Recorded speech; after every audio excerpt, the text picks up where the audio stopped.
Human beings, by nature, require connection. We are wired for it. From the moment we enter this world, our survival depends not just on food and shelter, but on emotional attunement, on being seen, felt, and responded to. This is not weakness. This is biology. Donde the need for connection becomes so distorted, so corrupted by early wounds, that a person can no longer access genuine intimacy.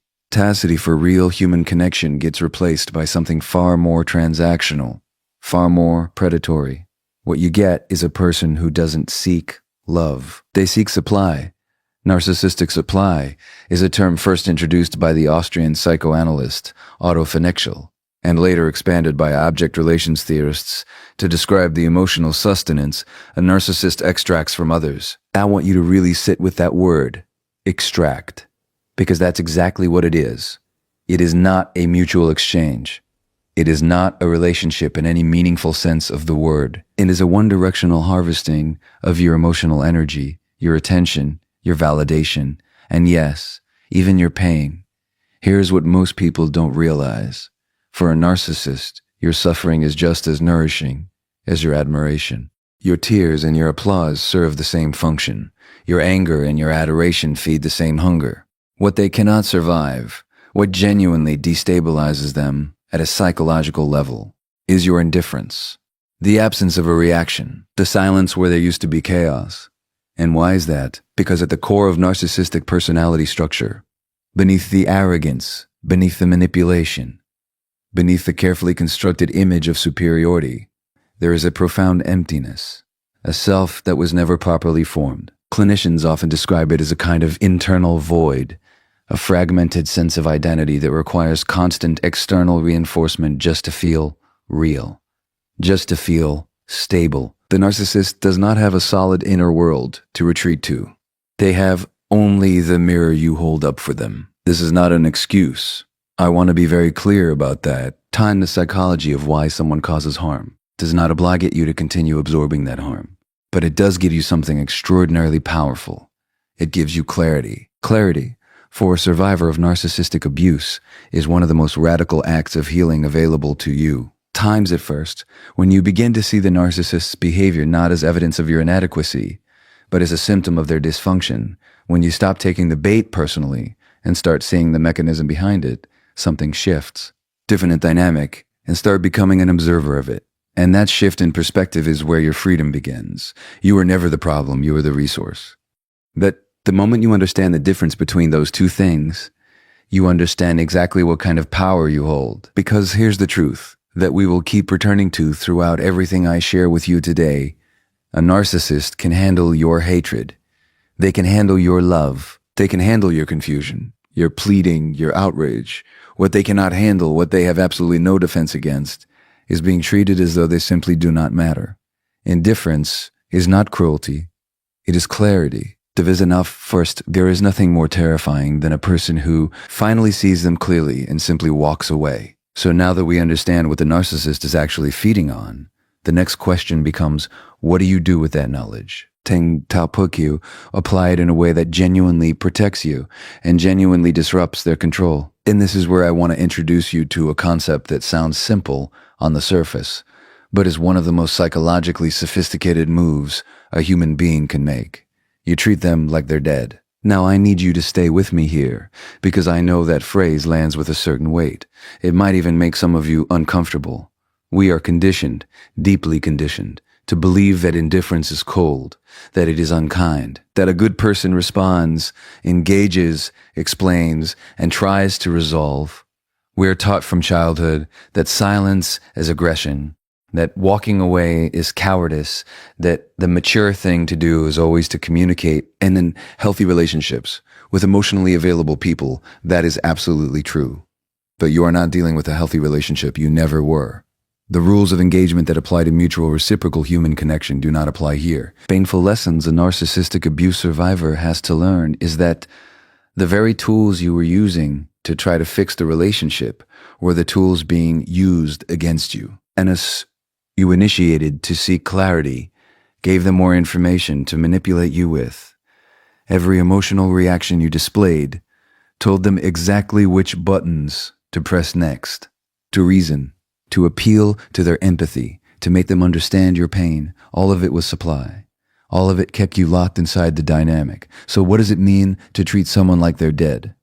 It does not mean hatred. It does not mean a dramatic declaration, a final confrontation, or a satisfying moan, telling them exactly what you think of them.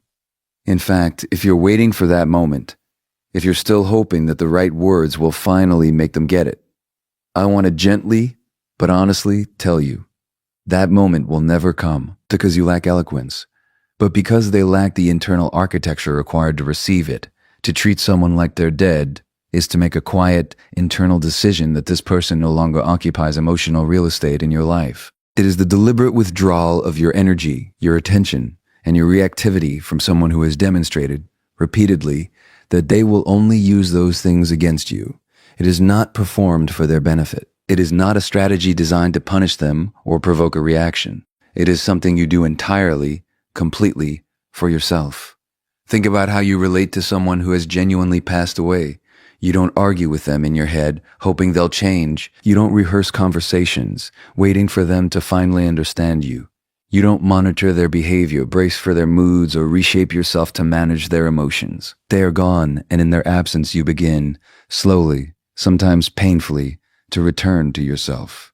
That is the energy we are talking about, cerebrally, but that particular kind of release that comes when you stop fighting for something that was never going to give you what you needed. There's a philosophical dimension to this that I think deserves to be named.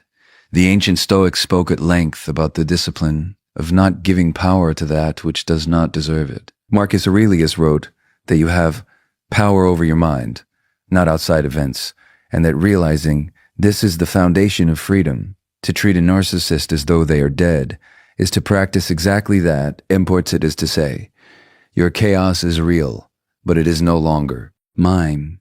You don't have to announce your liberation. You don't have to explain it, justify it, or perform it. The most powerful thing you will ever do is simply stop. Stop engaging. Stop reacting. Stop feeding what was always feeding on you. And in that stillness, begin the quiet, radical work of coming back to life. Damon refers point save. Here is the expanded segment for key point 3.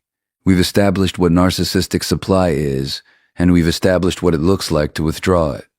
But I want to go deeper now, because understanding what to do is only half the equation. The other half is understanding why it works.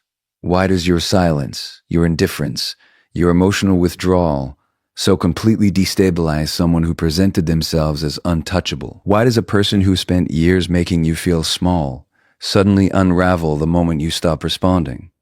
The answer lives in the architecture of the narcissistic personality itself. To understand this, we need to briefly revisit how the narcissistic character structure develops in the first place. Here I want to draw on the work of developmental psychologists and trauma theorists, because narcissism, at its root, is not a personality quirk or a moral failing. It is a survival adaptation. People don't recognize it first. It is what happens when a child, in their most formative years, does not receive what every child fundamentally requires, which is unconditional attunement. Davis, which is the being loved, not for what they perform, not for how they make a parent feel, but simply for who they are, is absent. When the not attunement is absent, when love is conditional, when emotional safety is unpredictable, when the child learns that their authentic self is either too much or not enough, the psyche does something extraordinarily intelligent. Constructs an alternative self, a performed self, a grandiose, armored, carefully managed version of a person designed to extract the V. Recognize at first, validation externally that was never reliably provided internally. What we call the narcissistic personality is, at its core, this constructed self, running on empty, perpetually dependent on the outside world to confirm its own existence. Topple is kind's who is why this matters for you. That constructed self has no stable foundation. It is not built on genuine self-worth, genuine emotional resilience. It is built entirely on reflection, reactions of others, which means the moment those reactions disappear, the moment the mirror goes blank, the entire structure is threatened.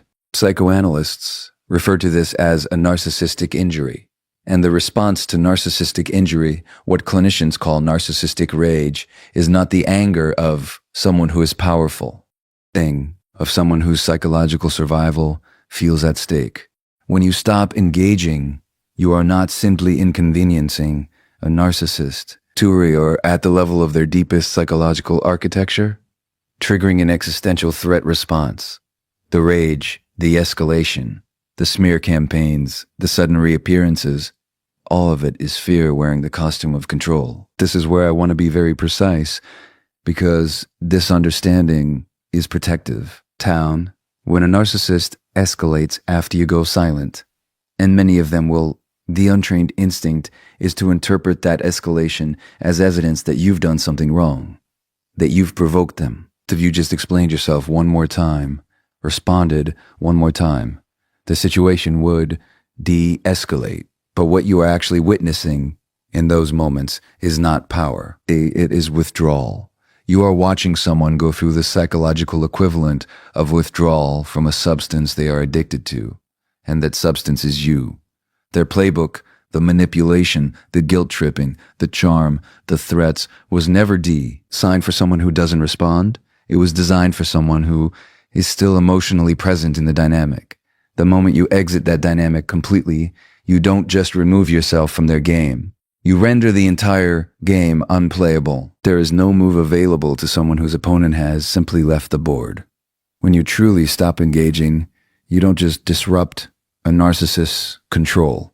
You expose the most devastating truth they spend their entire lives running from. That without your reaction, without your energy, without your presence sustaining them, there is nothing there. And a person who has built their whole identity on dominance has no greater fear than the silence that proves they never had any power at all. Here is the expanded segment for key point 4.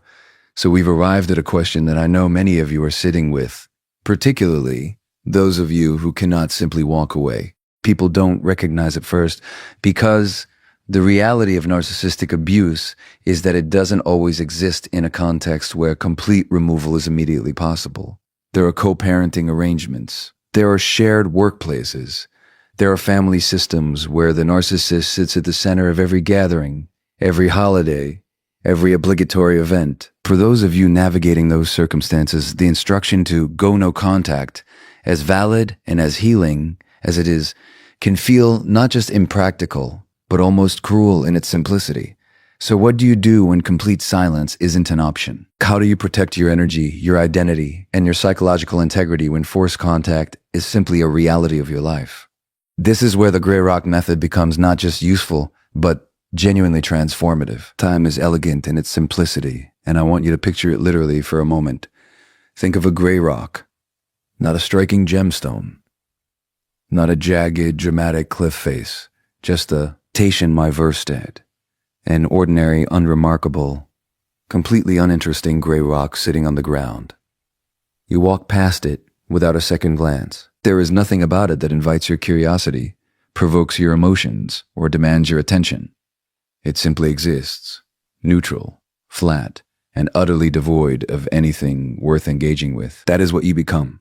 When you apply the gray rock method, you are making a deliberate, conscious decision to become the least interesting version of yourself in the narcissist's presence. Not because you are uninteresting, but because you understand, with great psychological clarity, that your vibrancy, your depth, your emotional richness are not safe in this particular environment. You are not dimming your light permanently. You are strategically, temporarily, and purposely withdrawing it from someone who has proven they will only use it as a weapon. In practical terms, this means your responses become short, factual, colorless. Trapdoor. When they probe for emotional reactions, you offer none. When they bait you with provocations designed to trigger guilt, anger, or defensiveness, you respond with the conversational equivalent of a gray rock. Yes, no, I don't know, fine. You do not volunteer information about your life, your feelings, your victories, or your struggles. You offer nothing that can be stored, distorted, and used against you later. People don't recognize at first. You become, in the most strategic sense of the word, boring. And here is what makes this method so psychologically sophisticated.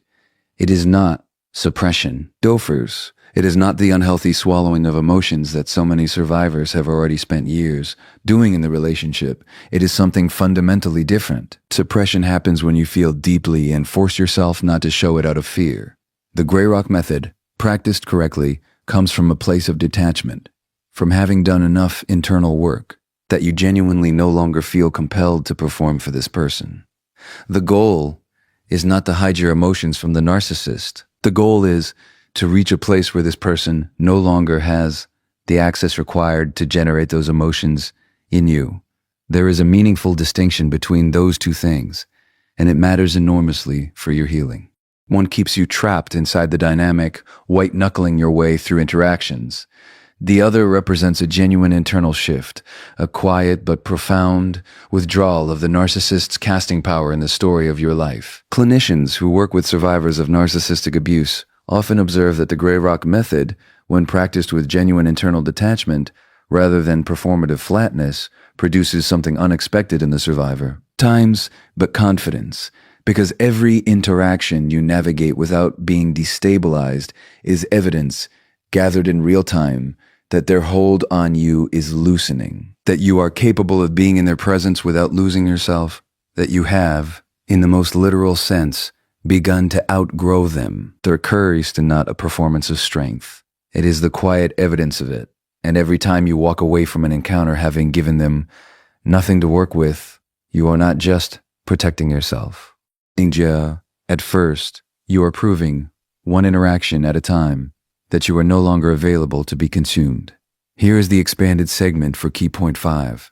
Now I want to prepare you for something. Because everything we've discussed so far, the withdrawal of supply, the emotional detachment, the Grey Rock, the quiet but profound decision to stop engaging, all of it sounds like relief. And it is, but there is a stage that comes before the relief fully arrives, and if you are not prepared for it, it can pull you back in at the exact moment you are closest to freedom. When a narcissist begins to lose their grip on you, they do not quietly accept it. They escalate to with I want to be very precise about what that escalation looks like, because it wears many faces, and some of those faces are ones you have been conditioned over months or years of abuse to respond to with hope. The first phase is what clinicians call hoovering. Named after the vacuum brand, hoovering is the narcissist's attempt to suck you back into the dynamic just when you've created meaningful distance. Take sudden warmth, unexpected tenderness, a version of the person you first fell in love with, or first trusted, first admired, first believed in. They remember your favorite things. They use the language you always needed to hear. They show up, seemingly transformed, with exactly the right words, at exactly the right moment. For a survivor whose nervous system has been trained to associate this person with both the wound and the relief, the pull can be almost unbearable. This is not love returning. This is a system in panic, reaching for its power source. Then there is love bombing, which in this context is not the love bombing of the initial relationship, but a targeted, intensive campaign designed specifically to reestablish the dynamic you've begun to dismantle. Gifts, grand gestures, declarations, performance of devotion so compelling that your own mind begins to question whether you've been unfair, whether you've overreacted, whether perhaps this time something has genuinely changed. This is precisely what it is designed to make you think. Tuition is I first, and the cruelty of it is not just in the manipulation itself, but in how effectively it exploits the very hope that makes you human. When neither of those approaches work, the mask shifts again. TANS is often the smear campaign, a systematic effort to destroy your reputation, your credibility, and your support network before you can fully establish your independence from them. They get there first. They reframe the narrative. They position themselves as the victim of your coldness, your instability, your cruelty. They recruit allies, often unwitting ones, into a story where your healing looks like aggression and their abuse looks like heartbreak. Finally, when all else fails, when the hoovering hasn't worked, the love bombing hasn't worked, the smear campaign hasn't broken your resolve, You may encounter the rawest expression of narcissistic injury, pure rage, intimidation, escalating provocations designed to force a reaction, any reaction, because even your anger is preferably your indifference. Here is what I need you to understand about every single one of these responses. They are not evidence of your wrongdoing, being too harsh, too cold, or too unforgiving. They are a diagnostic, at first.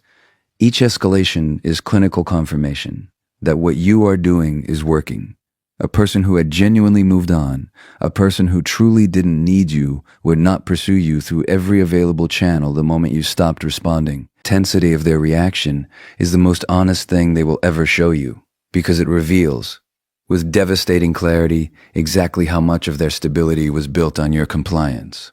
You are not witnessing power in those moments. You are witnessing the structural collapse of a system that was never built to survive your absence. When a narcissist escalates after you go silent, do not read it as a reason to return. Read it as confirmation that leaving was exactly right. The chaos that follows your silence is not your responsibility to resolve. It is the sound of their control falling apart, and your only job in that moment is to let it fall. There is something I want to ask you, and I want you to sit with it honestly, without judgment, without the instinct to move past it too quickly. Who were you before this relationship? Not the role you played in it. Not the version of yourself that learned to manage their moods, anticipate their needs, shrink into corners, or perform a carefully calibrated version of yourself designed to minimize conflict and maximize approval. Person underneath all of that, the one with preferences that had nothing to do with keeping someone else comfortable. The one with opinions they didn't instinctively censor. The one who took up space without apologizing for it. Can you remember that person? For many survivors, the honest answer is only barely. Tender examined dimensions of narcissistic abuse, and I think it deserves far more attention than it typically receives in the conversation around recovery. We talk extensively, and rightly so, about the trauma and that dilation, the gaslighting, trust, the erosion of trust.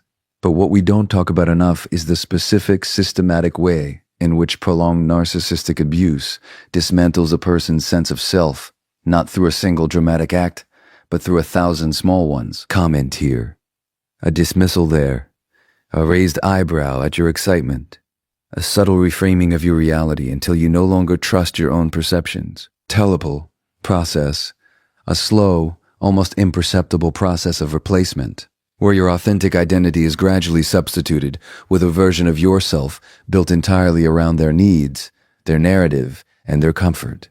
Psychologists refer to this process as identity erosion. And what makes it so insidious is that it rarely feels like violence while it's happening. It feels like adaptation. It feels like love, even because you were told implicitly or explicitly that this is what love requires, that to be worthy of connection, you must contain. 12. Instantly edit yourself into something more acceptable, more manageable, more useful to the person demanding the edits. And so you did. Most survivors did, toll most people don't recognize. At first, not because they were weak, but because they were human, and because the need for connection is so fundamental that we will reshape ourselves to extraordinary degrees before we will accept that the connection we're fighting for was never safe to begin with. Detachment becomes something far greater than a protective strategy. When you begin to withdraw your energy from the narcissist, when you stop monitoring their moods, stop anticipating their reactions, stop organizing your inner world around their instability, something remarkable begins to happen in the space that opens up. People don't recognize at first. You start slowly and sometimes disorientally to hear yourself. Again, your own thoughts, unfiltered by the question of how they will respond. Without the immediate reflex to suppress or justify them, your own desires surfacing from beneath years of being told they were either too much or entirely irrelevant.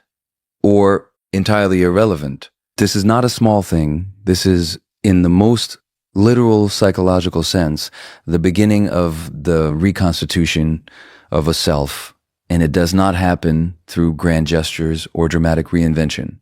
It happens in the quiet moments. In the morning, when you realize you made a decision without consulting their imagined reaction. In the evening, when you sat with your own emotions and didn't immediately reach for distraction. True, accumulating experience of existing in your own life as its primary author, rather than a supporting character in someone else's. Dr. Gadavarius about authenticity is a biological need, not merely a philosophical preference, but a genuine physiological requirement for human well-being. When we are forced into chronic inauthenticity, the body keeps score. The nervous system holds the cost. Recovery, then, is not simply emotional. It is somatic, and it is the slow restoration of alignment between who you actually are and how you are actually living. Detachment from a narcissist is not the end of something. It is the beginning of the most important relationship you will ever be asked to rebuild. The relationship is with yourself, the self that was always there, underneath everything they told you to be, waiting with extraordinary patience for you to finally come home. Here is the expanded segment for Key Point 7. For Key Point 7, Deveres, there is a question that haunts almost every survivor of narcissistic abuse at some point in their journey, and it is one that carries an enormous amount of shame, so I want to address it directly and without any softness around the edges. The question is this: why couldn't I just leave? Why, even when I could see what was happening, even when some part of me knew, did I stay? Why did I go back? Why did I keep trying towards someone who was hurting me? Feel times stronger than the pull toward my own safety and peace. If you have asked yourself that question, I want you to understand something with absolute clarity. The answer has nothing to do with weakness, poor judgment, or a lack of self-respect. The answer is neurological, physiological. The answer is biological. The answer lives in the deepest, most ancient structures of the human brain, and it was operating in you with a sophistication and a power that had very little to do with conscious choice. What you are experiencing is what trauma researchers and attachment theorists call a trauma bond. To understand how a trauma bond forms, we need to understand one of the most well-documented phenomena in behavioral psychology, intermittent reinforcement. And, it was first observed in Skinner's research on operant conditioning, and what it revealed was both elegant and disturbing. When a reward is delivered inconsistently, not every time a behavior occurs, but unpredictably, randomly, sometimes yes, and sometimes no, the psychological attachment to the pursuit of that reward becomes dramatically more powerful than when the reward is delivered reliably. Genes operate on this exact principle. And so, whether consciously or not, does the narcissistic relationship dynamic. In the early stages of a relationship with a narcissist, the reward is overwhelming. The love bombing, the intensity, the feeling of being chosen and seen and cherished. It activates the brain's dopamine system with a force that few experiences in ordinary life can match. And then it is withdrawn, replaced by coldness, criticism, confusion, partially, unpredictably, just enough to reactivate the hope that the original version of this person, the one who made you feel extraordinary, still exists somewhere beneath the cruelty and is worth fighting for. This cycle, reward, withdrawal, does not just create emotional confusion. It creates neurochemical dependency. The brain, in its relentless drive toward pattern recognition and reward anticipation, becomes as genuinely addicted to the intermittent approval of the narcissist as it would to any other dopamine-activating substance. Den is not simply an emotional decision. It is, at a physiological level, withdrawal. Anyone who has ever tried to break a genuine addiction knows that the pull back toward the source of dependency is most ferocious, precisely in the moments when freedom is closest. Layered beneath this is the attachment wound itself. Many survivors of narcissistic abuse, though certainly not all, carry early attachment injuries that made the familiarity of the narcissistic dynamic feel, on some deep and largely unconscious level, like home. Not because they wanted to be mistreated, that framing is both inaccurate and cruel, but because the nervous system orients toward the familiar. Consistency arrived together in the earliest chapters of their lives, and the psyche, in its extraordinary complexity, continued to seek out that same configuration in adulthood. This is not a character flaw. This is a wound seeking resolution. and the recognition of that distinction. The movement from self-blame to self-understanding is not a minor psychological adjustment. It is the foundation upon which every other aspect of genuine recovery is built, because you cannot heal what you continue to condemn yourself for. You cannot release a bond you are still punishing yourself for having formed. The trauma bond was not a failure of your intelligence or your strength. It was evidence of how profoundly human you are. Why couldn't I leave sooner? And start asking, why couldn't I leave sooner? And start asking, what do I need to heal now? You have made the single most important pivot available to you on this entire journey. These arrived that almost every survivor of narcissistic abuse recognizes the moment I name it, and yet even in recognition, it remains one of the hardest patterns to break. It is the compulsion to explain yourself, to justify your decisions, to provide reasoning, context, and emotional evidence for the boundaries you are attempting to set, as though the boundary itself is not sufficient and requires a courtroom-level argument before it can be considered valid. Telegonize it first. I want you to trace that compulsion back to where it was learned. Because it was learned, it did not arrive with you. In a healthy relational environment, explanation and communication are genuinely useful. Two people with mutual respect and emotional availability encounter a disagreement or a limit. Talking it through produces understanding, and understanding produces resolution.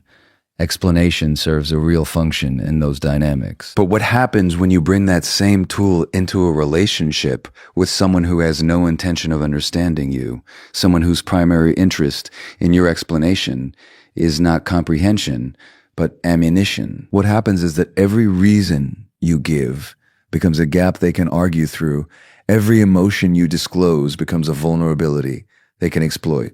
Every justification you offer becomes evidence in a counter-narrative they are constructing, one in which your boundary is unreasonable, your feelings are exaggerated, your perception of events is fundamentally flawed, and their behavior is entirely justified by your own failures and inadequacies. Tames, hoping for resolution.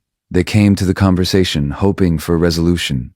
They came to it looking for an opening. This is the machinery of gaslighting in one of its most sophisticated forms, and the deeply painful irony is that the more articulately you explain yourself, the more material you provide for the dismantling of your own reality. Survivors often describe spending hours, sometimes days, in conversations that began as attempts to establish a simple boundary and ended with them questioning their own sanity, apologizing for things that were done to them, feel more trapped than before the conversation started.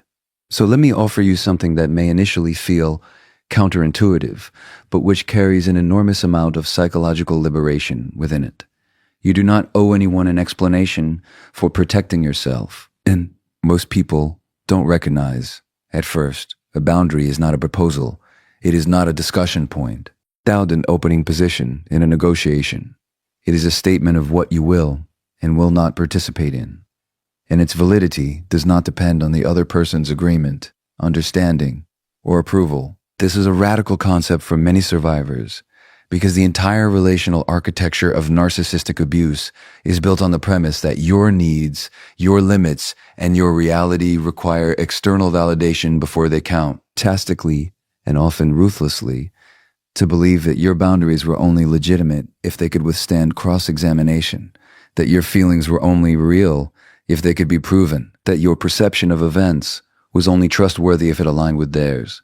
And so you kept explaining, kept justifying, kept trying to build a case convincing enough that they would finally have to concede your right to simply exist on your own terms. That concession was never coming, not because your case wasn't strong enough, but because the goal was never understanding.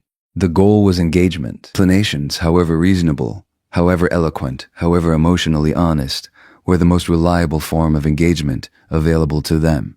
When you stop explaining, when silence becomes your answer, when no becomes a complete sentence, when no becomes a complete sentence, tutorial that used to follow every boundary you attempted to set. You do something that the narcissist's entire system of control is completely unprepared for. You close the opening, You remove the gap, present a wall with no doors, and no amount of argument, manipulation, or emotional pressure can find a way through something that offers no point of entry. There is a quiet but profound confidence that develops in survivors who learn to set boundaries without explanation. It is the confidence of someone who has finally internalized what they always deserved to know, that their limits do not require a defense, that their well-being does not require a permission slip, that they are the sole and sovereign authority over what they allow into their life, their energy, and their emotional world. It is not rudeness. It is self-respect in its most distilled form.